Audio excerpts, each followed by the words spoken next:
जी सुनते हो, हमें हमारी पुत्री के लिए योग्य वर ढूंढना चाहिए, क्योंकि अब वो विवाह के योग्य हो गई है। स्वामी, यदि आप मेरी मानो तो क्यों ना हम तुलाराम का विवाह अपनी बेटी से कर दें, और वह तो आपके मित्र का ही बेटा है ना। हाँ हाँ, तुम ठीक कहती हो भाग्यवान, हमें इसके लिए एक बार तुलाराम से पूछ लेना चाहिए।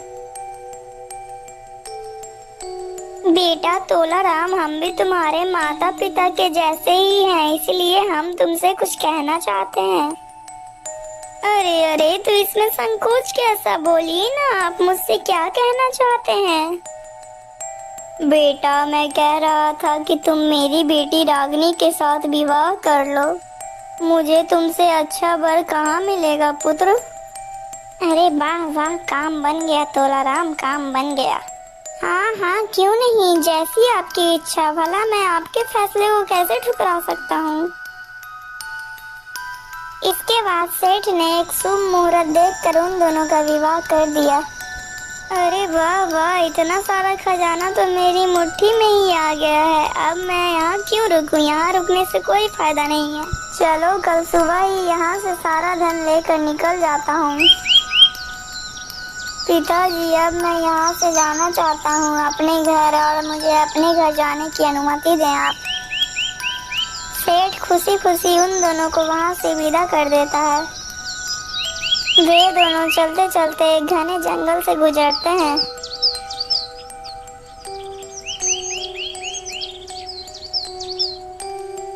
अरे रागिनी, तुम मेरी बात ध्यान से सुनो। तुमने जितने भी जेवर पहन रखे हैं, तुम ये सब मुझे उतार कर दे दो। मैं इन जेवरों को एक पोटली में बांध कर रख देता हूँ। या इस जंगल में बहुत सारे डाकू रहते हैं, यदि वो तुम्हारे गहने देख लिए तो वो हमें नुकसान पहुँचा सकते हैं। स्वामी, आप ये सारे गहने रख लीजिए। बेचारी भोली भाली रागिनी सारे गहने उतार कर अपने पति को दे देती है।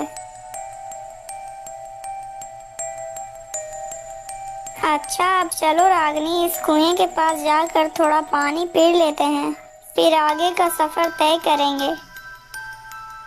फिर वे दोनों पानी पीने के लिए कुएं के पास पहुंचते हैं। जैसे ही वो दोनों कुएं के पास पहुंचते हैं, तभी तुलाराम रागिनी को पीछे से धक्का दे देता है और रागिनी कुएं में गिर जाती है। तब तुलाराम वहां से सारा गहने लेकर भाग जाता है। बचाओ बचाओ, कोई है, मुझे इस कुएं से बाहर निकालो। बचाओ बचाओ, कोई है, मुझे इस कुएं से बाहर निकालो। अरे ये आवाज किसकी है, यह तो लगता है कोई मुसीबत में है।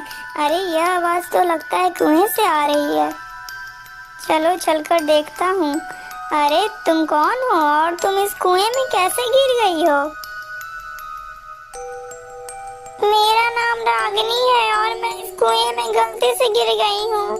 कृपया कर मुझे आप कुएं से बाहर निकाल दीजिए। फिर वो राही रागिनी को कुएं से बाहर निकाल देता है और उसका पता पूछकर उसको उसके माता पिता के पास पहुंचा देता है। बेटी, ये तुम्हारा हाल कैसे हुआ पुत्री, तुम्हें क्या हो गया। पिताजी, हमें जंगल में कुछ डाकू मिल गए थे। उन्होंने ही हमारा सारा धन लूट कर हमें कुएं में ढकेल दिया और उन्हें पकड़कर ले चले गए। लड़की ने अपने पिता से सच ना बोलकर झूठ बोल दिया। उधर तुलाराम ने सारे जेवर बेचकर कुछ ही दिनों में सारा पैसा उड़ा दिया।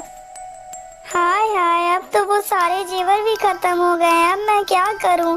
चलो ऐसा करता हूं, मैं अपने ससुराल चलता हूं और वहां चलकर बोल दूंगा कि तुम्हारी बेटी माँ बनने वाली है, तो हो सकता है कुछ धन मिल ही जाए। इतना कहकर तुलाराम अपने ससुराल के लिए निकल पड़ता है। जैसे ही वो अपने ससुराल पहुंचता है, तब उसने रागिनी को बाहर ही गेट पर खड़े देख लिया। अरे राम राम राम, ये तो यही है। मुझे लगा था कि ये तो मर गई है। भाग लो तुलाराम, नहीं तो तुम्हारी खैर नहीं। आप चिंता ना करिए, आप मेरे पति हैं, आप मेरे लिए भगवान हैं। चलिए अंदर आइए। मैंने अपने माता पिता को कह दिया था कि मुझे कुएं में डाकुओं ने गिरा दिया था और मेरा सारा धन लेकर भाग गए थे।